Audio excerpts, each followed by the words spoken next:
6వ అధ్యాయము కీర్తన గ్రంథము 106వ అధ్యాయము 23వ వచనాన్ని మనందరం కలిసి చదువుదాం. కీర్తన గ్రంథము 106వ అధ్యాయము 23వ వచనం. అప్పుడు ఆయన, నేను వారిని నశింప చేసేదనను, అయితే ఆయన వారిని నశింప చేయకున్నట్లు ఆయన కోపము చల్లార్చుటకై ఆయన ఏర్పరచుకుని మోషే ఆయన సన్నిధిని నిలిచి అడ్డుపడెను. 2వ దినవృత్తాంతం గ్రంథము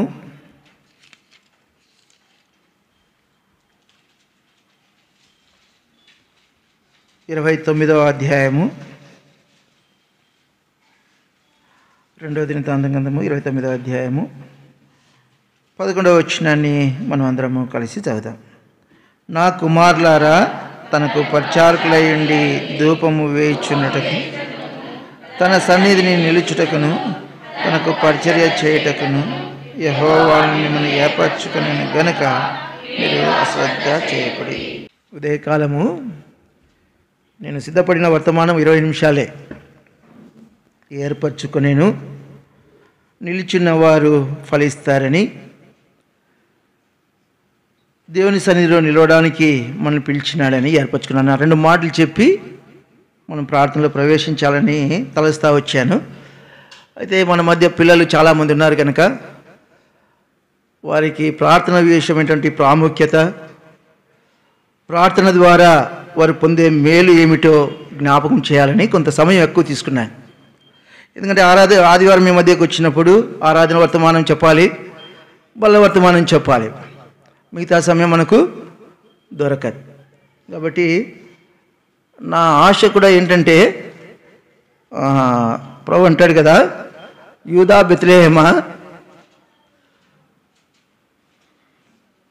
నువ్వు ఇశ్రాయేలులో స్వల్ప గ్రామమైనను ఇశ్రాయేలును ఏలుబోవాడు మీలో నుండి వచ్చు. కాబట్టి కసాపురం బేతేలు నుండి రాబో దినాల్లో ఇక్కడి నుంచి అనేక స్థలాలకు పరిచారకులుగా పంపబడాలని, దేవుని పరిచర్య ఈ గ్రామం నుంచి విస్తరించబడాలనేది నా ఆశ. కాబట్టి యవన సహోదరిని చూసినప్పుడు కొంత సమయం ఎక్కువ తీసుకున్నాను. ఏదేమైనా నన్ను మన్నించండి. అయితే మరీ ప్రాముఖ్యంగా మరొకసారి నేను చెప్పేది ఏంటంటే,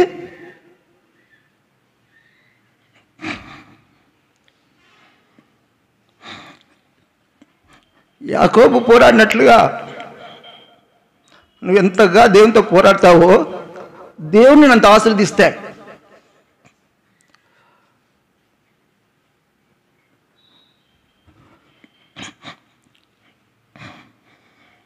యాకోబు తనకున్న ఆస్తిని అందరినీ పంపించేశాడు. ఇవన్నీ నాకు వద్దు, అవసరం లేదు. దాసీలు ఉన్నారు, విస్తారమైన ఆస్తి ఉంది, ఇవన్నీ నాకు అవసరం లేదు, మీరు వెళ్ళిపోలేని వాళ్ళందరినీ పంపించేశాడు. ఒంటరిగా మిగిలిపోయాడు, దేవునితో పోరాడాడు. తలంపు ఏంటంటే, ఈ దినాల్లో వ్యక్తిగతంగా మనమే సమయాన్ని కల్పించుకోవాలి. సమయం మనకు సపరేట్గా రాదు, మనమే కల్పించుకోవాలి. ఒంటరిగా ఉండి వ్యక్తిగతంగా ఉండి దేవుని సన్నిధిలో గడిపి ప్రార్థించి చేస్తే దేవుడు తప్పనిసరిగా మన జీవితాలని బాగు చేస్తే, అంటే ఏమంటే ఇప్పుడు బాగులేవా అని అనకండి, అలాగని కాదు, ఆత్మీయంగా ఈ గ్రామము నుండి అనేక స్థలాలకు పరిచారకులు దైవ సేవకులు పంపబడ్డారని, దేవుడు ఈ గ్రామం ద్వారా గొప్ప కార్యాలు చేయాలని, మీ ద్వారా చేయాలన్న ఆశ. ఎందుకంటే మీ మధ్య నేను ఒక సహోదరుడిగా పరిచయం చేస్తున్నాను కాబట్టి మాటికి చెప్తా ఉన్నా, సమయాన్ని వ్యర్థం చేసుకోవద్దండి. సమయము దొరికినప్పుడల్లాని కాదు, సమయం దొరకదు, మనమే కల్పించుకోవాలి. దేని కొరకంటే, యాకోబు పోరాడినట్లుగా మనం పోరాడి దేవుని ద్వారా ఆత్మ సంబంధమైన ఆశీర్వాదాలు, అదే సమయంలో భౌతిక సంబంధమైన ఆశీర్వాదాలు కూడా మేలు పొంది దేవుని మహిమ కొరకు మనం జీవిద్దాం. దేవుడు అలాగ మనకు సహాయం చేయనుగాక. మనం చదువుతా వచ్చినాం కదా, హిజ్కియా ఇశ్రాయేలుతో అంటా ఉన్నాడు, లేవీయులతో అంటా ఉన్నాడు, అయ్యా దేవుడు మిమ్మల్ని ఎందుకు ఏర్పరచుకున్నాడు అంటే ఆయన సన్నిధిలో నిలిచి ఉండడానికి, మనం ఆయన సన్నిధిలో ఉండడానికి, ఆయన సన్నిధిలో నిలిచి ఉండడానికి. చూడండి, సమూయేలు గ్రంథంలో మనం చూస్తూ వచ్చినట్లయితే మొదటి సమూయేలు గ్రంథము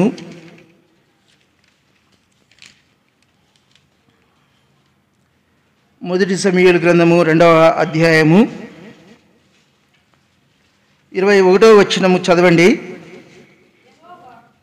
చివరి మాట చదవమ్మా. అయితే బాలుడగు సమూయేలు యెహోవా సన్నిధిని ఉండి ఎదుగుచూ ఉన్నాడు. పరిస్థితులు ఎలాగా ఉన్నా కూడా సమూయేలు ఎక్కడ ఉంటా ఉన్నాడు? దేవుని సన్నిధిలో ఉంటా ఉన్నాడు. దేవుని సన్నిధిలో ఉండి పరిచర్య చేస్తూ ఉన్నాడు. దేవుని సన్నిధిలో ఉండి ఎదుగుతూ ఉన్నాడు గనుక రాయబడుతుంది. చూడండి, న్యాయాధిపతుల గ్రంథము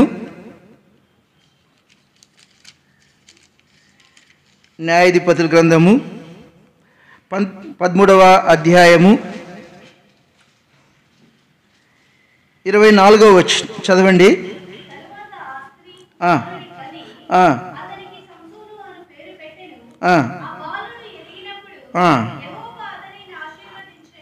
ఆ బాలుడు ఎదిగినప్పుడు దేవుడు సంసోనుని ఏం చేశాడంట? కాబట్టి బాలుడు ఎక్కడ ఎదగాలి? సమూయేలు, బాలుడైన సమూయేలు ఎక్కడ ఎదుగుతా వచ్చినాడు? దేవుని సన్నిధిలో ఉంటా వచ్చినాడు. దేవుని సన్నిధిని కోరుకుంటా వచ్చినాడు. దేవుని సన్నిధిలో నిలుస్తూ వచ్చినాడు. దేవుని సన్నిధిని ఆశిస్తూ వచ్చినాడు. కాబట్టి తాను దేవుని సన్నిధిలో ఉండి ఎదిగినాడు. దేవుని సన్నిధిలో ఉండి ఎదుగుట ద్వారా దేవుని ఆశీర్వాదాన్ని పొందుకున్నాడు. కనుకనే రాయబడుతుంది కదా, సమూయేలు గురించి రాయబడుతుంది, ప్రవక్తగా స్థిరపరచబడ్డాడు. చదవండి, ఎక్కడది? మొదటి సమూయేలు గ్రంథము 3వ అధ్యాయము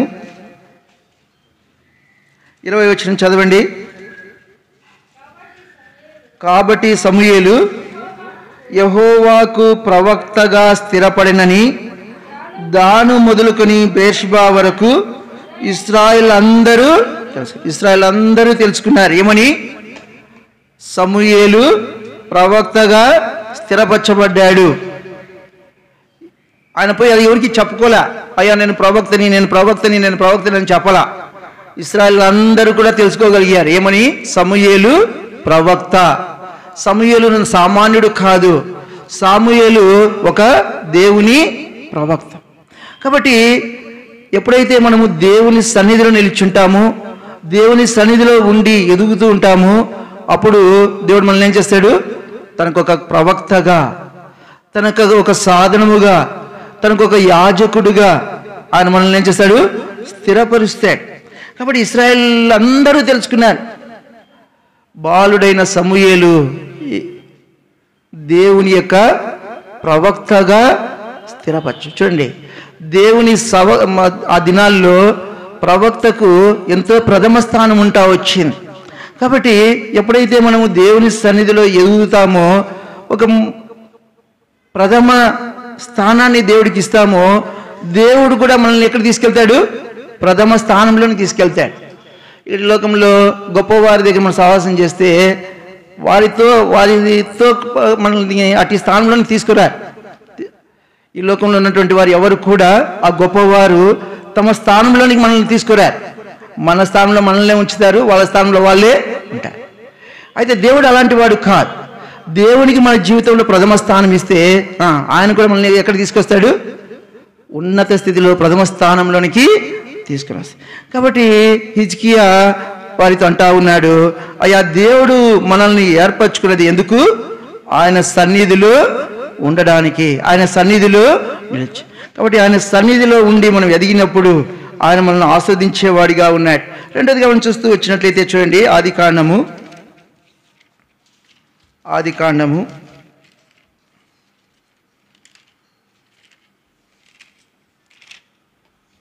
18వ అధ్యాయము, ఆది కాండము 18వ అధ్యాయము 22వ వచనం చదవండి.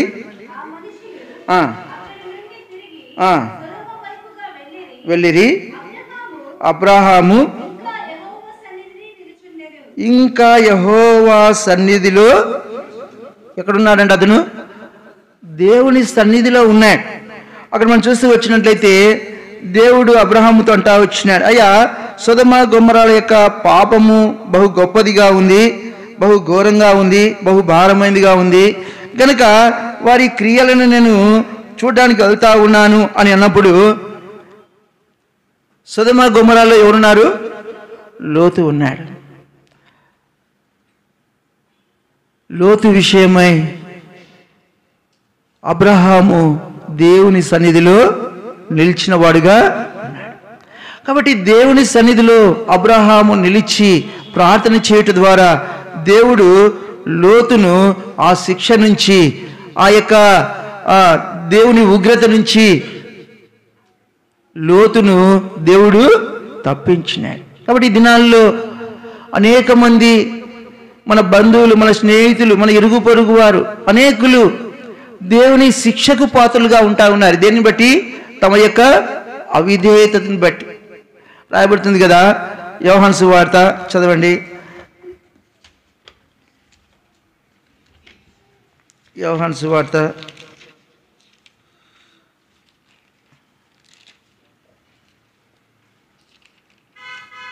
3వ అధ్యాయము 36వ వచనం.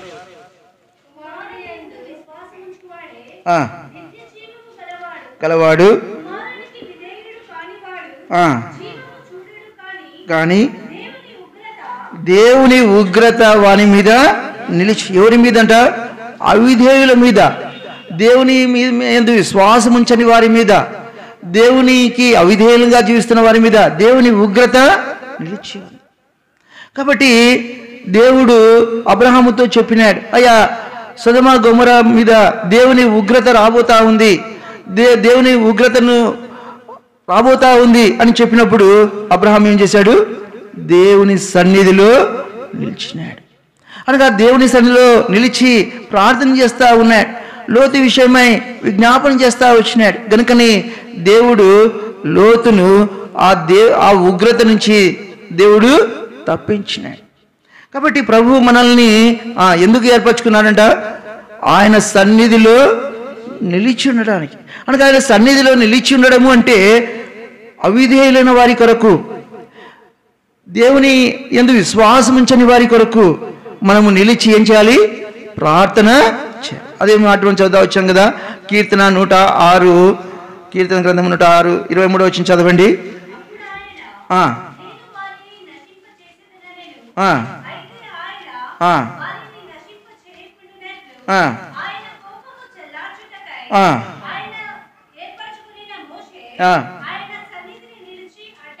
చాలు. ఆయన ఏర్పరచుకున్న మోషే ఎక్కడున్నాడంట? దేవుని సన్నిధిలో నిలిచి ఏం చేస్తా ఉన్నాడు? అడ్డుపడతా ఉన్నాడు. దేవుడు అంటా ఉన్నాడు, ఓ మోషే నువ్వు తప్పుకో, వీరు లోబడినాలని ప్రజలు, వీరు అవిధేయులు, నన్ను విసిగిస్తా ఉన్నారు, నా మాటను నమ్మకున్నారు, ఎన్ని అద్భుతాలు చేసినా వీరు ఇంకా లోబడినోళ్ళనిగా ఉన్నారు. కాబట్టి నువ్వు తప్పుకుంటే వీరు నేనేం చేస్తాను? నేను నిర్మూలన చేస్తానన్నప్పుడు ఏర్పరచబడిన మోషే ఏం చేస్తా ఉన్నాడు? దేవుని సన్నిధిలో నిలిచి అడ్డుపడతా ఉన్నాడు. ఏమని? దేవుని కోపాన్ని ఏం చేశాడంట? చల్లార్చినాడు. ఎవరి కోపాన్ని? సహజంగా మనం చూస్తాం కదా, తండ్రి బిడ్డ కొడతా ఉంటేనో తల్లి ఏం చేస్తుంది? అడ్డుపడతాయి. తల్లి బిడ్డ కొడతా ఉంటేనో తండ్రి ఏం చేస్తాడు? అడ్డుపడతారు. అంటే ఏంటని? ఆ శిక్ష నుంచి తప్పించడానికి ఏం చేస్తారు? అడ్డుపడతారు. కాబట్టి మోషే, ఏర్పరచబడిన మోషే ఎక్కడున్నాడు? దేవుని సన్నిధిలో నిలిచి ఏం చేస్తా ఉన్నాడు? అడ్డుపడుతున్నాడు. ఎవరి మీద? ఎవరి మీద అయితే దేవుని కోపం ఉందో, ఎవరి మీద అయితే దేవుడు కోపపడతా ఉన్నాడో, ఎవరి మీద దేవుడు వారి అవిధేయతను బట్టి శిక్షించాలనుకుంటున్నాడో వారి విషయమై మోషే వెళ్ళి ఏం చేస్తా ఉన్నాడు? అడ్డుపడతా ఉన్నాడు. ప్రభువా చివరికి ఒక మాట కూడా అంటాడు కదా, ఆ గ్రంథములో నుంచి నా పేరు కూడా నువ్వు తీసివే. చూడు ఎంత మాట అంటాడంటే, మనం అంటామా అన్నమాట? మనం చెప్పలేము. అంటే దేవుని కోపము చల్లార్చబడ్డానికి అంతగా తను ఏం చేశాడు? సాగిలు పడతాడు. ఇంకా రాయబడుతుంది, ముందు వెళ్తాము, తాను 40 రాత్రులు 40 పగళ్ళు ఉపవాసం ఉండి దేవుని సన్నిధిలో ఏం చేస్తా వచ్చాడంట, సాయిలు పడ్డాడంట. అప్పుడు దేవుని కోపము ఇశ్రాయేలు మీద నుంచి ఏం చేస్తా వచ్చింది, చల్లారుతా వచ్చింది. కాబట్టి దేవుడు హిజ్కియా అంటా వచ్చినాడు, ఓ ఇశ్రాయేలులారా, దేవుడు మిమ్మల్ని ఏర్పరచుకున్నాడు. ఎందుకు ఏర్పరచుకున్నాడు? ఆయన సన్నిధిలో, అనగా ఆయన సన్నిధిలో నిలిచి అంటే ఎవరైతే అవిధేయులుగా ఉన్నారో, ఎవరైతే దేవునికి కోపం పుట్టించేవారిగా ఉన్నారో వారి విషయమై నీవు నేను మనం ఏం చేయాలా, ప్రార్థన చేయాలి. దేవుని కోపం వారి మీద నుంచి చల్లారినట్లుగా, దేవుని ఉగ్రత వారి మీదకి రాకుండాన్నట్లుగా నీవు నేను మనము అడ్డుపడాలని దేవుడు జ్ఞాపకం చేస్తూ ఉన్నాడు. ఇంకో మాట చూస్తూ వచ్చినట్లయితే చూడండి, ఇంకో మాట రాయబడుతుంది యెహెజ్కేలు గ్రంథము 22వ అధ్యాయము, యెహెజ్కేలు గ్రంథము 22వ అధ్యాయము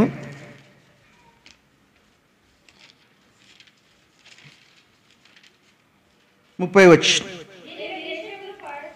నేను దేశమును పాడు చేయకుండానట్లు ప్రాకారమును దిట్టపరచుటకును బద్దలైన సందుల్లో నిలిచుటకును తగిన వాడెవడని ఎంత విచారించినను ఒక్కడైనను, చూడండి, దేవునికి ఒక్కరు కూడా కనపడలేదంట. ఎలాంటి వారు దేవుని సన్నిధిలో నిలిచి అడ్డుపడేవారు, దేవుని సన్నిధిలో నిలిచి దేవుని కోపము పోనట్లుగా, దేవుని కోపము చల్లారినట్లుగా దేవుని సన్నిధిలో బ్రతిమాలుకునేవారు ఒక్కరు కూడా కనపడలేదు.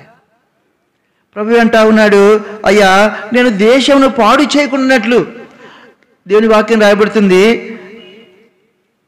విలాప వాక్యముల్లో, ఆయన హృదయపూర్వకముగా నరులకు బాధనైనను విచారమైనను కలగజేయడానికి హృదయపూర్వకంగా ఆయన ఇష్టపడేవాడు కాదు. అయితే మానవుడు అవిధేయుడుగా ఉంటా ఉన్నాడు, దేవునికి కోపం పుట్టిస్తూ ఉన్నాడు, దేవునికి ఇష్టము కాని పనులు చేస్తూ ఉన్నాడు. కనుక ప్రభు అంటా ఉన్నాడు, అయ్యా నేను దేశాన్ని పాడు చేయకుండా ఉండాలంటే ఒకడు అడ్డు పడాలి. అలాంటి వారు ఎవరన్నా ఉన్నారని దేవుడు ఏం చేశాడంట, వెతికినాడంట, విచారించినాడంట. కసాపురంలో ఉన్నారా, గుంటగల్లో ఉన్నారా, ఎక్కడన్నా ఉన్నారా అని విచారిస్తే ఒక్కడు కూడా. అయితే రాయబడుతున్న సమూయేలు గురించి, సమూయేలు ప్రార్థన చేయి వారిలో కూడా, ఎవరితో కూడా ఉన్నాడు సమూయేలు, ఆయన ప్రార్థన చేసేవాడుగా ఉంటా వచ్చింది. కనుక నేను అంటా ఉన్నాడు కదా, అయ్యా నేను మీకోసము ప్రార్థన చేసేది మానినట్లయితే ఏమవుతుంది, ఏం చేసిన వాడిని అవుతాను, నేను దేవుని దృష్టికి పాపము చేసిన వాడును అవుతాను. కాబట్టి సమూయేలు బ్రతికిన దినములన్నిట కూడా ఫిలిస్తీయులకు విరోధముగా దేవుని హస్తము ఉంటా వచ్చి ఫిలిస్తీయులు అనుభవపడతా వచ్చినారు. కారణం ఏంటంటే వారి కొరకై సమూయేలు ఏం చేస్తూ ఉన్నాడు, ప్రార్థన చేస్తూ వచ్చినాడు. కాబట్టి జ్ఞాపకం చేస్తే మాట ఏంటంటే ఆయన సన్నిధిలో నిలిచి ఉండడానికి దేవుడు మనలను ఏర్పరచుకున్నాడు. కాబట్టి ఒక మాట చదువుకొని మనం ప్రార్థనలో ప్రవేశిద్దాము. యెర్మీయా గ్రంథము 29వ అధ్యాయము, యెర్మీయా గ్రంథము 29వ అధ్యాయము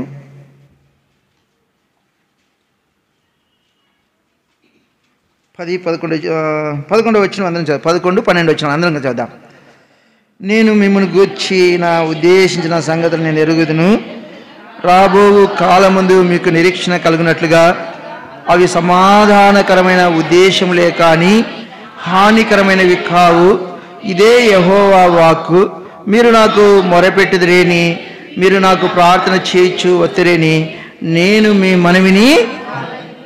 మనం ఆయనకి ప్రార్థన చేస్తూ వస్తున్నట్లయితే, ఆయనకు మొరపెడుతూ ఉన్నట్లయితే దేవుడు ఏం చేశాడు, మన ప్రార్థనను ఆలకించాడు, మన ప్రార్థన ఆలకించేవాడు అంటూ అక్కడ రాయబడతా ఉంది. నేను మీ కొరకు ఎలాంటి ఉద్దేశం కలిగి ఉన్నాడంట, దేవుని ఉద్దేశం ఎలాంటివిగా ఉన్నాయంట, సమాధానకరమైనవే, క్షేమకరమైనవే, ఆశీర్వాదకరమైనవే, మేలుకరమైనవే. మన ఎటుగా దేవునికి ఉన్నటువంటి ఉద్దేశములన్నీ కూడా ఆశీర్వాదకరమైనవే, సమాధానకరమైనవే. అవి ఏమాత్రము కూడా హానికరమైనవి కావు. అయితే మనం ఏం చేయాలంట, ఆయనకు ప్రార్థన చేయాలి. ఒక మాట జ్ఞాపకం చేస్తాను చూడండి. దానియేలు గ్రంథము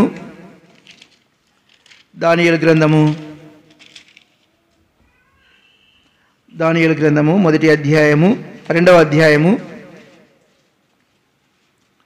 13వ వచనము చదువుదామమ్మా. 12, 13 వచనాలు రెండు కలిసి చదువుదాం. దానియేలు గ్రంథము 2వ అధ్యాయము 12, 13 వచనాలు. అందుకు రాజు కోపము తెచ్చుకొని అత్యాగ్రహము గలవాడై బబులోనులోని జ్ఞానులందరినీ సంహరింపవలని ఆజ్ఞ వచ్చెను. ఇటు శాసనము బయలుదేరుట వలన జ్ఞానులు చంపబడవలసిండగా వారు దానియేలును అతని స్నేహితులను చంపజూచిరి. అనగా దానియేలుకు అతని స్నేహితులకు ఏమొచ్చింది? మరణము వచ్చింది. దానియేలు పాపము చేయలేదు, దానియేలు యొక్క స్నేహితులు కూడా పాపము చేసిన వారు కాదు.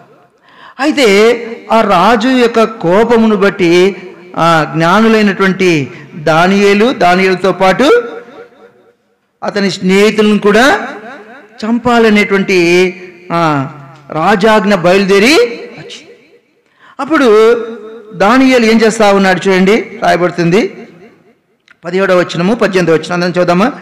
అప్పుడు దానియేలు తన ఇంటికి పోయి తన స్నేహితులైన హనన్యాకును మిషాయేలుకును అజర్యాకును సంగతి తెలియజేసి తానును తన స్నేహితులను బబులోనులో తక్కిన జ్ఞానులతో కూడా నశింపకుండానట్లు ఆ కళ యొక్క మర్మము విషయములో పరలోకమందున దేవుని వలన కటాక్షము పొందిన నిమిత్తమై ఆయనను వేడుకొనుడని తానును తన స్నేహితులు కూడా నశింపకుండాలి అంటే ఏం కావాలంట?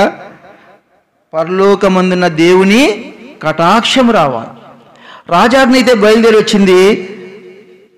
అయితే పరలోకపు దేవుని యొక్క కటాక్షము పొందడానికి ఆ మరణము నుండి లేక ఆ శ్రమ నుండి ఆ కష్టము నుండి ఆ ఇబ్బంది నుండి తప్పించబడాలంటే ఏం కావాలా?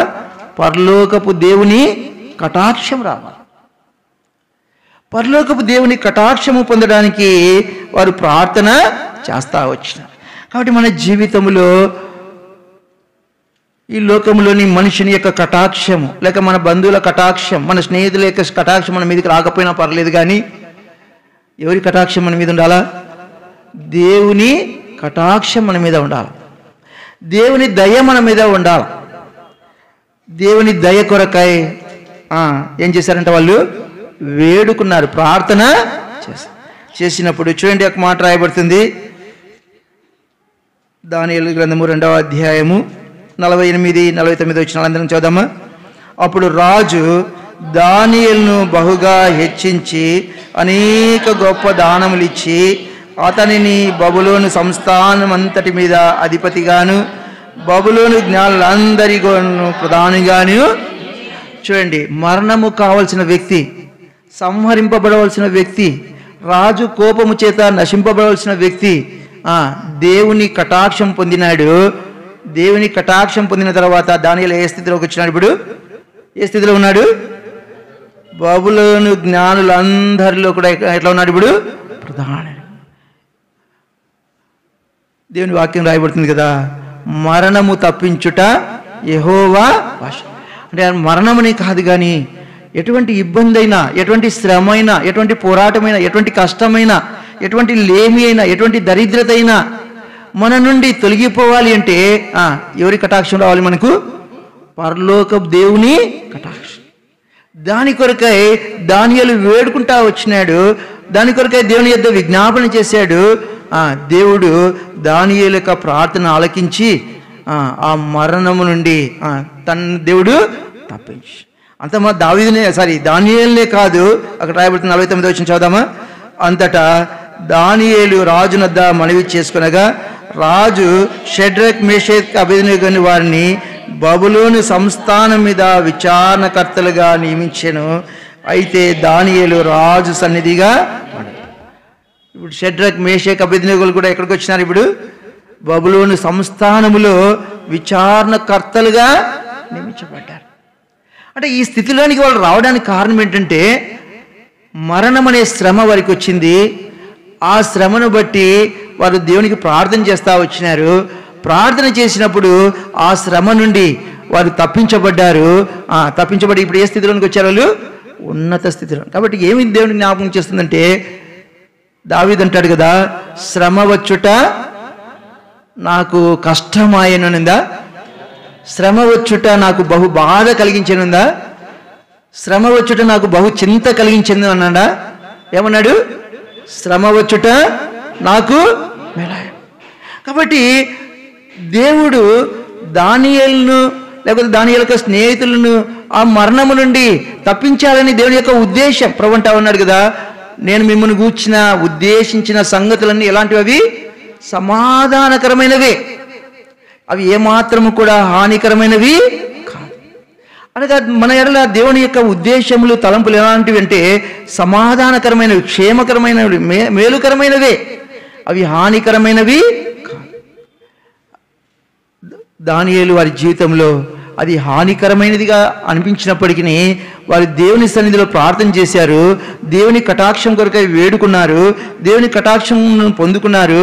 దేవుడు వారిని ఏం చేశారు? ఇప్పుడు హెచ్చించిన, అనగా మరణం నుండి తప్పించడం మాత్రమే కాదు, ఆ ఇబ్బంది నుంచి తప్పించడం మాత్రమే కాదు, ఆ శ్రమ నుండి తప్పించడం మాత్రమే కాదు, ఆ కష్టము నుండి ఆ దరిద్రం నుంచి తప్పించడం మాత్రమే కాదు, కానీ దేవుడు వారిని ఏం చేశాడు? ఉన్నత స్థితిలోని తెచ్చినాడు. కాబట్టి నేను తలంపు ఏంటంటే ఆయన సన్నిధిలో ఉండి మనము ప్రార్థన చేయడానికి దేవుడు మనల్ని ఏర్పరచుకున్నాడు. కాబట్టి మనము ఎవరి కొరకు ప్రార్థన చేయాలా? ఎవరైతే దేవునికి అవిధేయులుగా ఉన్నారో, ఎవరైతే దేవునికి కోపం పుట్టిస్తూ ఉన్నారో, ఎవరైతే దేవుని యందు విశ్వాసం ఉంచకుండా ఇంకా రక్షణ పొందకుండా ఉన్నారో వారి కొరకే మనం ఏం చేయాలా? ఆయన సన్నిధిలో నిలిచి మనం ఏం చేయాలి? ప్రార్థన చేయాలి. ఎలాంటి ప్రార్థన? మోషే ఏం చేశాడు? అడ్డుపడ్డాడు. దేవుని కోపము చల్లారి వరకు ఏం చేశాడు? వారి కొరకై ఉపవాసం ఉండి 40 పగళ్ళు 40 రాత్రులు దేవుని సన్నిధిలో సాగులు పడుతూ వచ్చినాడు, ప్రార్థన చేస్తూ వచ్చినాడు. గనుకని ఆ ఇశ్రాయేలీయుల మీద నుంచి దేవుని కోపం ఏమైంది? చల్లారుతా వచ్చింది. ఇశ్రాయేలీయులు ఆ మరణము నుండి, దేవుని శిక్ష నుంచి వారు తప్పించబడ్డారు. మనం చూస్తాం కదా, కొరహు సమాజం మీదకి దేవుని కోపం వచ్చింది. ఎలాంటిది వచ్చింది? భూమి ఏమి ఇచ్చిందంట? నేర విడిచింది. దేవుని కోపం అలాంటిది. కాబట్టి అలాంటి కోపమునకు ఇశ్రాయేలీయులు గురి కాకున్నట్లు వారి కొరకై దేవుని సన్నిధిలో నిలిచి ఏం చేస్తా వచ్చినాడు? అడ్డుపడతా వచ్చినాడు. సమూయేలు కూడా దేవుని సన్నిధిలో నిలిచి వరకు ప్రార్థన చేస్తా వచ్చినాడు. ఇతరుల కొరకు మాత్రమే కాదు, మన కొరకు కూడా మనం ప్రార్థన చేసుకోవాలి. అదే మాట రాయబడుతుంది కదా, దానియేలు స్నేహితులకి ఏమొచ్చింది? మరణ శాసనం వచ్చింది. దేవుని రాజు కోపం వారి మీదకి వచ్చింది. అయితే వారు ఏం చేశారు? దేవుని కటాక్షమును పొందుకున్నారు. దేవుని కటాక్షం పొందుకున్నప్పుడు వారు ఆ మరణము నుంచి, ఆ శిక్ష నుంచి తప్పించబడడం మాత్రమే కాదు, దేవుడు వారిని ఏం చేసినాడు? ఉన్నత స్థితిలోనికి తెచ్చినాడు. అందుకని యెర్మీయాలో రాయబడుతుంది కదా, నేను మిమ్మల్ని గూర్చిన ఉద్దేశించిన సంగతులన్నీ ఎలాంటివి? ప్రియ సహోదరి, ప్రియ సహోదరి, తలంపేంటంటే నీ జీవితంలో ఎలాంటి పరిస్థితులు ఉన్నా నువ్వు దాని గురించి అవి హానికరంగా తలంచవద్దు. అవి ఒకనాడు దేవుడు ఏం చేస్తాడు? వాటిని మేలుకరంగానే మారి. ప్రభు అంటా ఉన్నాడు, అయ్యా నేను మీ కొరకు ఉద్దేశించిన సంగతులన్నీ ఎలాంటివి? సమాధానకరమైన. అయితే మనం ఏం చేయాలంట? ఆయన సన్నిధిలో నిలిచి మనం ఏం చేయాలి? విజ్ఞాపన చేయాలి. కాబట్టి ఇతరుల కొరకు ప్రార్థన చేద్దాం, తెలిసిన విషయమే. యెరూషలేము కొరకు ప్రార్థన చేద్దాం, పరిశుద్ధుల కొరకు ప్రార్థన చేద్దాం, సువార్తికుల కొరకు ప్రార్థన చేద్దాం. అనేక స్థలాల్లో అనేక రీతిలుగా ఇబ్బందులు ఎదుర్కొంటూ సువార్త ప్రకటింపబడకుండా సువార్త విషయమై శ్రమ పడుతున్న సువార్తికుల కోసం ప్రార్థన చేద్దాం. ఇక్కడే కాదు, మనకి ఇక్కడ వచ్చినప్పుడు ఏదో కొద్దిసేపు మాత్రమే ఉంటుంది. అయితే వ్యక్తిగతంగా మనము వారి కొరకు ప్రార్థన చేద్దాం. కాబట్టి ప్రభు అంటా ఉన్నాడు, అయ్యా నేను మీ కొరకు ఉద్దేశించిన సంగతులన్నీ ఎలాంటివి? సమాధానకరమైనవే, కానీ అవి హానికరమైనవి కాదు. మనకు అనిపిస్తుంది ఇది హానికరమైందే, అయ్యో ఈ మరణం నన్ను ఏం చేస్తుందో, ఈ శ్రమ నన్ను ఏం చేస్తుందో, ఈ కష్టం నన్ను ఏం చేస్తుందో, నేను ఎలాంటి ఇబ్బందులు అయిపోతానో మనం అనుకుంటాం. ప్రభు అంటా ఉన్నాడు, అవన్నీ ఎలాంటివి అంటావు? ఒకనాడు సమాధానకరమైనవి కానీ ఉన్నాయి. కాబట్టి దానియేలు ప్రార్థన ద్వారా తను ఏం పొంది? ఆ మరణం నుంచి తప్పించబడ్డాడు, తన స్నేహితులు తప్పించబడ్డారు. అంత మాత్రమే కాదు, వారు ఉన్నత స్థితిలోనికి రాగలిగిన. దేవుడు అలాగ మనకు సహాయం చేయనుగా.